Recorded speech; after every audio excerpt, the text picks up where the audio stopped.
So hey, my name's Dave Kreifels with Laurelhurst Market. I'm the chef and one of 3 owners. Today we're going to make a whole grilled leg of lamb. Leg of lamb I think is a great cut for any season really. It's the middle of summer right now and we're going to serve this, and I think it goes great with grilled vegetables. I think it goes great with simple olive oil sauce, or you can get more complex. So we have a leg of lamb here. It's been brining overnight. I'm going to pull it out of the brine and lay it out onto my board. I want to pat dry slightly the inside of this, and we're going to truss it.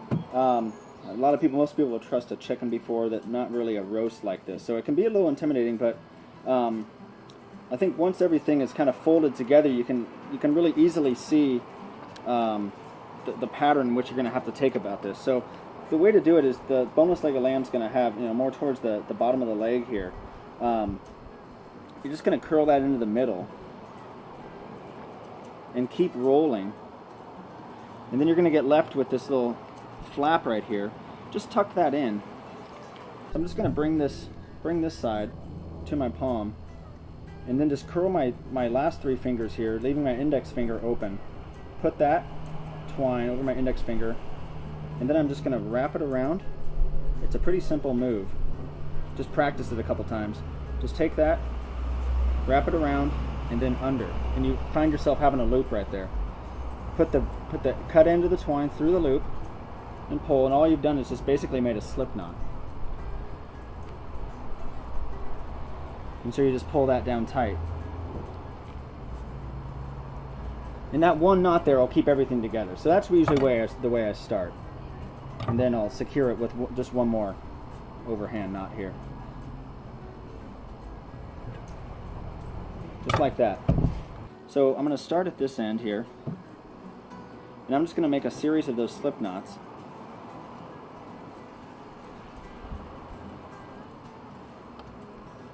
So I've got one, and now what I'm going to do, it's easier. You have one slip knot made. The next one, all you have to do is just turn this over, creating that loop, and bring it over the end of the lamb and just slide it down until you're about 2 inches away from your last tie. Secure that down, and then just keep doing that. Now what we do is I'm going to flip this over. I'm going to guess I'm probably going to need about 3 feet of string, and I'm going to loop it through these loops underneath here. Take the end of the string, just go under, and pull all the slack through. We want to end up in the center. We want a line of string going straight down the center there, and that's going to secure it from underneath.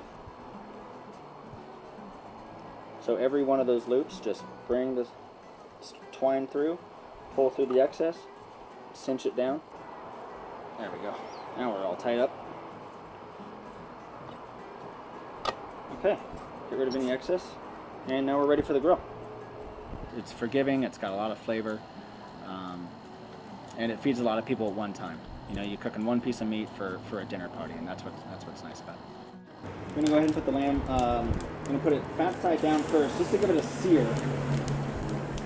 And depending on how hot your coals are, this should take anywhere from 1 to 3 minutes. So after we've got that initial sear on the lamb, which I've done, I've flipped it over, and I've kind of dragged it off to the slightly cooler side of the grill. And we're going to cover this intermittently for the next, hour and a half, 2 hours, just really depending on a lot of factors. We were looking for an internal temperature for about 115 on the lamb, and then we're going to take it and rest it properly after that. But we do want to make sure that we turn this, turning it, like rolling it, and then flipping it around, 90 degrees. You want to do that like every 10 minutes, every 15 or so, until you're all the way cooked through. We always like to say that if you've never tried lamb before, try this, and then tell me you don't like lamb, and then we'll believe you. So here's our leg of lamb. We've had it resting on the rosemary or any woody herb you might have kicking around the garden. Gonna pull this off here, set it onto our cutting board. It's been resting for about 25 to 30 minutes here.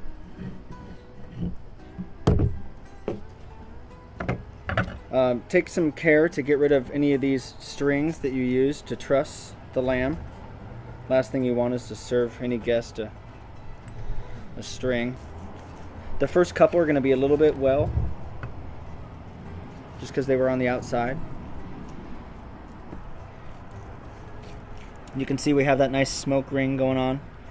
That nice pink ring. It's only about 1 millimeter thick right there, but it is there.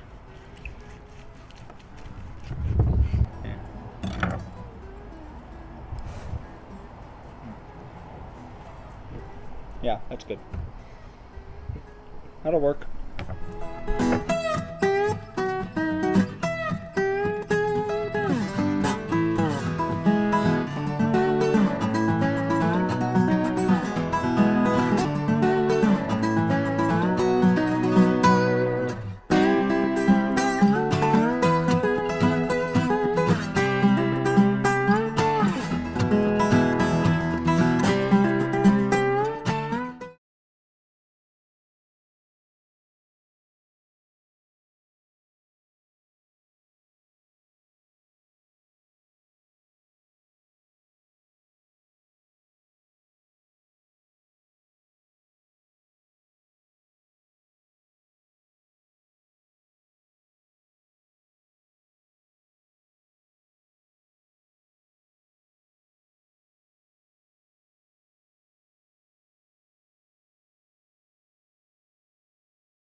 First, we're going to start off with a brine that we make, and we do this at work also.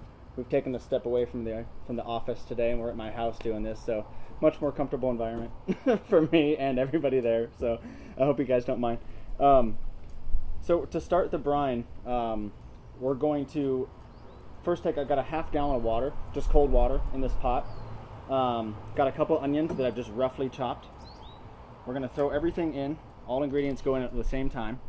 So all the onion, got a clove or a head of garlic that I've just cut in half, real easy. Next, some herbs, about a half bunch of thyme or so is going to go in there. Several sprigs of rosemary. And we have a few bay leaves here, just dried bay leaves. For a little heat, we're going to put a little bit of chili flake in there, just a pinch. And I've also got some peppercorns in here as well, maybe 8 to 10 peppercorns. We're going to brine this leg of lamb overnight, say 24 hours or so, and that's really going to penetrate into the pores of the meat and season it all the way through, not just on the surface. Next up, we've got our lemons. I've cut these lemons in half, and I've charred these on the grill, and it really gives a nice caramelization, a deep flavor to the lemon. So just squeeze that juice out and throw the whole half right in. Next up, very important ingredient, obviously the salt. We're going to have a cup of salt here. And I'm going to grab about, anywhere from about a third, half cup of sugar. And last but not least, a few splashes of just a balsamic vinegar. It doesn't have to be a good balsamic vinegar by any means, just something you have around the house is great for this. So we're going to bring this up to a boil over high heat. We're going to let it boil for maybe a couple minutes.